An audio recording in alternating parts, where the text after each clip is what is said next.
Hello दोस्तों।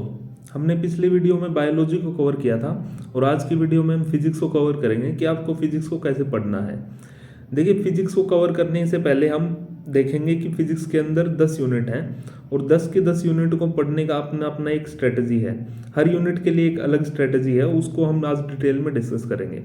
देखिए, सबसे पहले हम यूनिट एंड डायमेंशन को डिस्कस करेंगे। यूनिट एंड डायमेंशन के लिए आपको क्या करना है, लास्ट ईयर के क्वेश्चंस को उठाना है यूनिट एंड डायमेंशन के लिए, और वहां से आपको पता चल जाएगा कि क्वेश्चन आते कहाँ से है।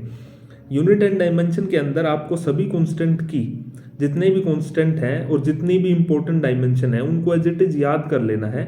आप वहाँ पेपर के अंदर ड्राइव करने नहीं बैठेंगे कि उसकी यूनिट क्या आएंगी, क्या डायमेंशंस आएंगी। आपको एज इट इज उन्हें याद कर लेना है। जितने भी कांस्टेंट है या इंपॉर्टेंट डायमेंशंस है उन सबको डायरेक्टली याद कर लेना है। इससे लिमिटेड क्वेश्चंस आते हैं, इससे क्वेश्चंस कोई ऐसे नहीं आते। एरर से क्वेश्चन आएगा, लिमिटेड क्वेश्चन आते हैं एरर से, डायमेंशन से क्वेश्चन आएंगे, वही कांस्टेंट से ही डायमेंशन से क्वेश्चन उठ के आते हैं। तो आपको इस कांस्टेंट की डायमेंशन एज इट इज याद कर लेनी है। एरर के कुछ क्वेश्चंस जो है प्रैक्टिस कर लेने हैं, और पिछले सालों से सिग्निफिकेंट फिगर्स भी आ रहा है तो उसको भी अच्छे से कर लेना है। सेकेंड यूनिट मैकेनिक्स है। मैकेनिक्स एक बड़ी यूनिट है और मैकेनिक्स के अंदर कॉन्सेप्ट बेस्ड क्वेश्चंस आते हैं। सभी के सभी क्वेश्चंस लास्ट ईयर से ही रिपीट होते हैं। कोई भी क्वेश्चन आपको लास्ट ईयर से बाहर नहीं मिलेगा। PYQ से ही सारे मैकेनिक्स के क्वेश्चन कवर हो जाते हैं। मैकेनिक्स के अंदर आपको एक फॉर्मूला चार्ट की जरूरत पड़ेगी। आपको फॉर्मूला चार्ट और रिजल्ट्स हैं, एज इट इज रिजल्ट्स को लर्न करना है वहीं पर। पिछले आए हुए PYQ में आए हुए रिजल्ट्स को एज इट इज लर्न करना है और उनको फॉर्मूला चार्ट के अंदर ही मेंशन कर लेना है ताकि आपको वो हमेशा याद रहें। मैकेनिक्स फॉर्मूला बेस्ड है और कॉन्सेप्ट बेस्ड है, पर क्वेश्चन जो है वो PYQ के अंदर से ही आएंगे, बाहर से नहीं आएंगे। मैकेनिक्स से जस्ट नेक्स्ट यूनिट की अगर हम बात करें, फ्लूइड मैकेनिक्स है। फ्लूइड मैकेनिक्स से रिसेंटली ही क्वेश्चन आने शुरू हुए हैं और फ्लूइड मैकेनिक्स को आप कवर करना चाहते हैं तो वो भी फॉर्मूला बेस्ड ही आते हैं, उसमें भी कोई कॉन्सेप्ट नहीं आता है। PYQ से ही हम फ्लूइड मैकेनिक्स को कवर कर सकते हैं। आप चाहे तो जेईई मेंस के लास्ट 5 ईयर्स के क्वेश्चंस कर सकते हैं जो फ्लूइड मैकेनिक्स को अच्छे खासे से कवर कर देगा। अब आते हैं हम थर्मोडायनेमिक्स। अगर हम थर्मोडायनेमिक्स की बात करें तो थर्मोडायनेमिक्स से क्वेश्चन थ्योरेटिकल ज्यादा आते हैं, कॉन्सेप्चुअल कम आते हैं। थर्मोडायनेमिक्स थ्योरेटिकल क्वेश्चंस आते हैं, न्यूमेरिकल्स भी कम आते हैं। न्यूमेरिकल्स गिने चुने आते हैं और वही हमेशा रिपीट होते हैं।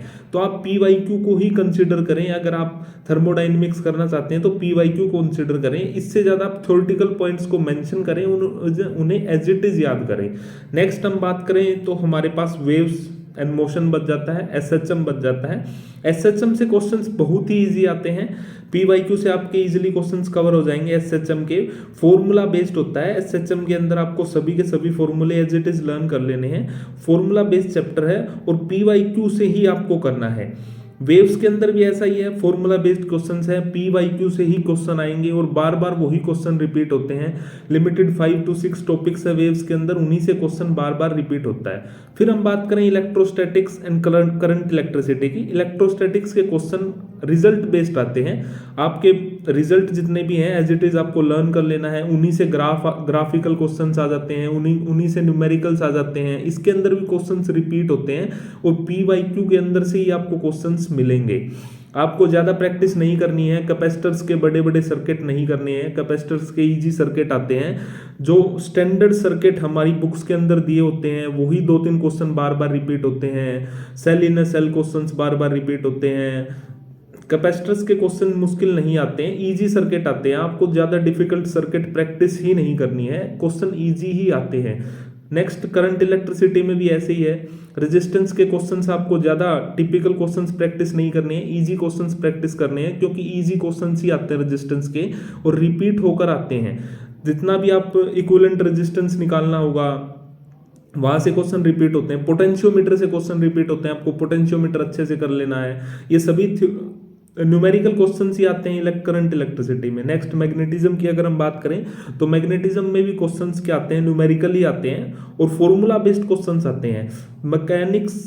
मैग्नेटिज्म से लेके EMI में फॉर्मूला बेस्ड क्वेश्चन आते हैं। EMI में थोड़े से कॉन्सेप्चुअल क्वेश्चंस आ जाते हैं EMI को करने के लिए थोड़ा सा कॉन्सेप्ट चाहिए, और जो कि ईजी है, समझना मुश्किल नहीं है उसको, और आसान है। वो फ्लक्स ही पूछते हैं, फ्लक्स बढ़ रहा है या फ्लक्स घट रहा है, उसके हिसाब से किस तरह से इलेक्ट्रिसिटी प्रोड्यूस हो रही है, तो वही पूछते हैं, डायरेक्शन पूछते हैं। मेनली क्वेश्चंस यहीं से आ जाते हैं, और बार बार क्वेश्चंस रिपीट भी होते हैं, तो उसमें भी हम इजीली कर सकते हैं।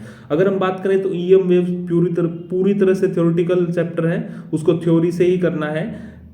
डिस्प्लेसमेंट करंट का क्वेश्चन अगर न्यूमेरिकल आता है तो आता है, जो कि बहुत ईजी है और पिछले साल से ही रिपीट होने वाला है।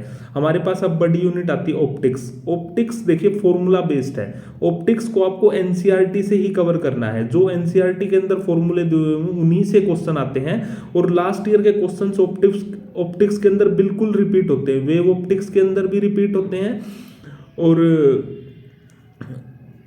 रे ऑप्टिक्स दोनों के अंदर ही क्वेश्चंस रिपीट होते हैं। तो आपको एनसीईआरटी बेस्ड क्वेश्चन ही करने हैं। एनसीईआरटी के बाहर कोई भी टॉपिक नहीं छेड़ना है।